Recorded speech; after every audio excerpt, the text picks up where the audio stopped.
Double NKH here again, diving into another one. We've got a, looks like early 60s Lincoln Continental. No title, no keys. It's been sitting here for over 40 years is what I'm told. The owner passed away at 94 years old, but the story I'm told from the daughter is that this was put here in the mid 80s or so. And he bought it as a non-runner, planned to fix it, never got to it, and they're like, it really doesn't look any different than when he got it. That's what they said. And I imagine it probably didn't have rust holes in the hood back then. So, you know, scrapyard, parts car, or is it a runner? Obviously not a scrap car. I mean, though these things do make their way right to the scrapyard. I've seen them on the back of trucks. I mean, cars just like this. People don't have time to waste, mess with them, and to find people that need the parts. So that's kind of what this video is. We'll see if the engine turns and runs. I don't know, not feeling too hopeful, but it is a convertible. What do they say? Top goes down, price goes up, right? It's got it's like a purple interior. It's just faded red. I'm not sure. But fourth generation, this should probably have the 460 in it.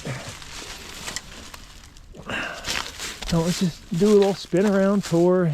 You're missing a left rear wheel, but there's a pile of wheels here, so maybe we can get something on there for dragging this on the trailer. Rust holes in the trunk. The fuel tank. Oh, cap comes off. Cap comes off, price goes up. Yeah, it smells like 40-year-old fuel.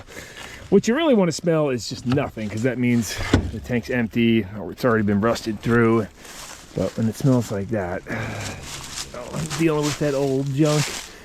Junk fuel was never good. And see, it's had many different tarps over the years, and actually a pretty new tarp. I don't know who put that on there, but clearly it was already so far gone. I guess they sinking into the foundation here. So you guys, by now, probably recognize this property. If I got the other videos out, I don't know. But man, this is not good where the foundation is. It's like a 3-foot drop off. I imagine during the rain, that's kind of.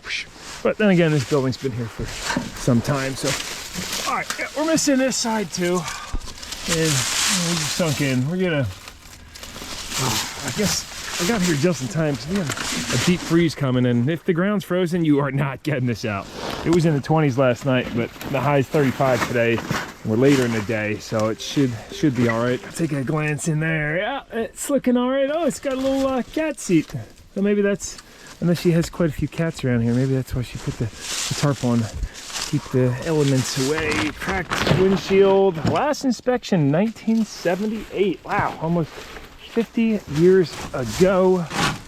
And I got the hubcap. Okay, let's I guess start with, I don't know, jack it up.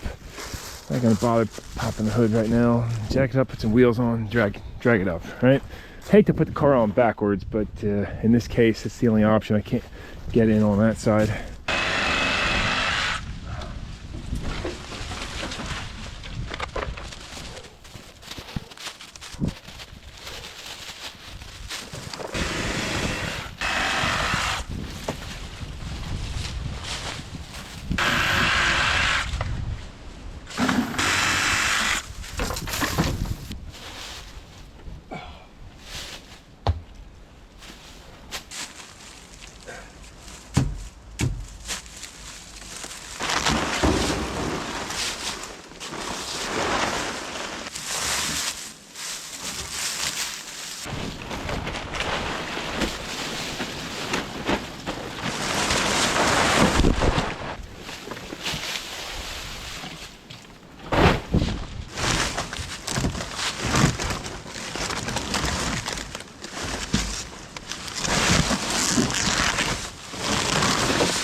Sunk in pretty good.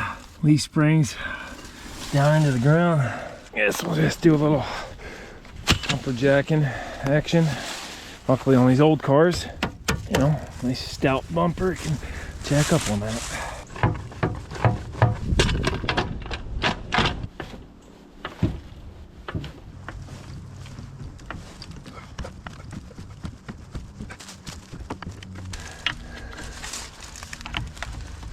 nice he left the lug nuts.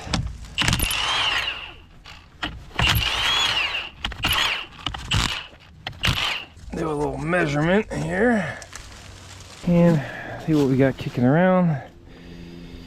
Nope. Oh, that actually just looks like it would work.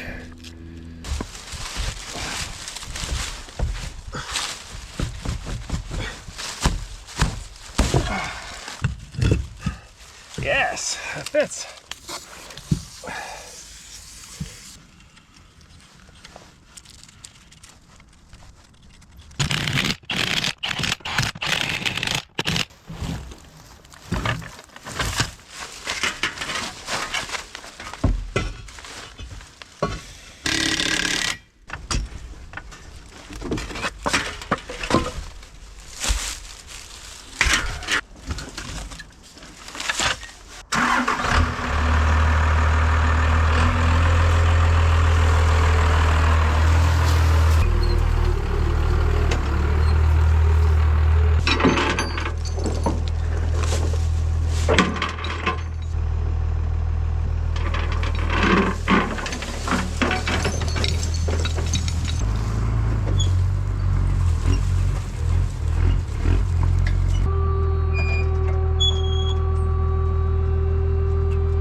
If it wasn't for having a super long reach, I'd be ordering me some extended hooks.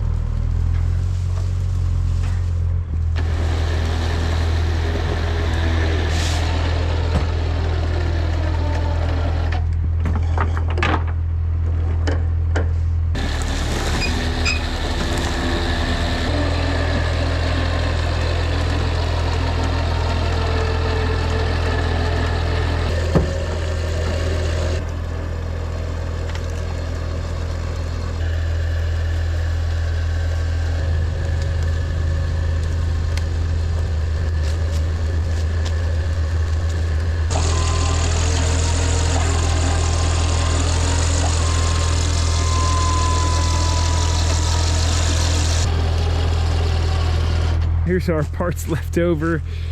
Most of the exhaust is gone. Turn back into soil. We got a couple brake lines. Yep. And that's about it.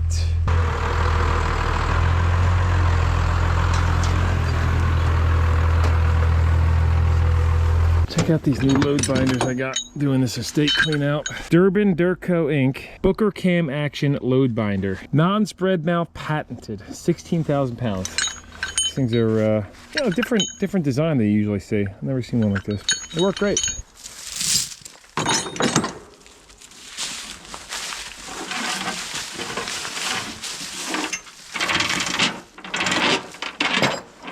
I just laid down to hook the chain up. And that's a first for me. No engine or transmission. I'm surprised this thing was so hard to drag, considering. But they didn't know any history on it. I was just like, yeah, he never got it running. No big deal. I guess maybe you should pop the hood. Didn't matter, had to go anyway. But as far as, hey, will it run? No, it's not gonna run. So we'll see if we can get this to somebody or just part it out, but you know, see where it goes. You know, I apologize if you've watched this long and it was a letdown. I'll have to, you know, title it accordingly.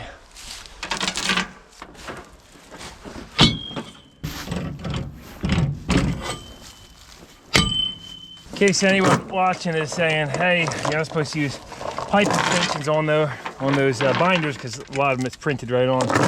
It's okay to use pipe extensions as long as you're not overdoing it. You know, if I went one link before, it was actually loosey-goosey, nothing. So you got to go one extra link. There's no sense in beating on your back. Use a pipe extension. I think they just print that on these binders because people get, you know, they go ham with it. They go like 2 extra links and then crank it down and break the chain or break the binder.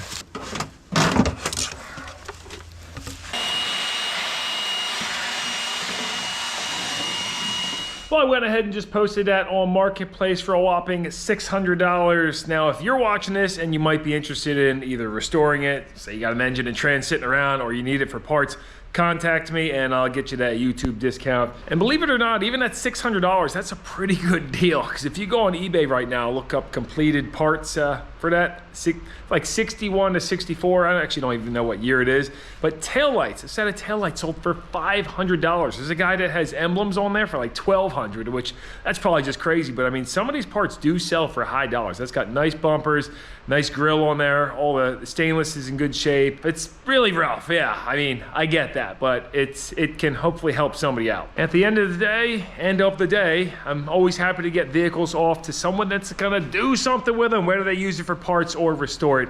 It's great. Speaking of the International track loader, that is off to its new owner. I'll put a couple clips here at the end. They brought this tri-axle rollback to get it, and luckily a little tight on that driveway. So that's at the end here, and appreciate you guys tuning into the second channel. Of course, you know, if I record it, I'm putting it up. That's kind of where I'm at. Like, yeah, I should have saw the front end was jacked up and it maybe popped the hood first before I even invested into doing a video on it. But hey, that's just how it goes. I'm over on the miscellaneous channel too, NNKH miscellaneous. So appreciate you guys very much who tune into all three of the channels, and hope to see you in many more adventures, hopefully more exciting than this one. So thanks guys, thanks for the merch sales, and again, thank you for allowing me to do what I do here. So, see you soon.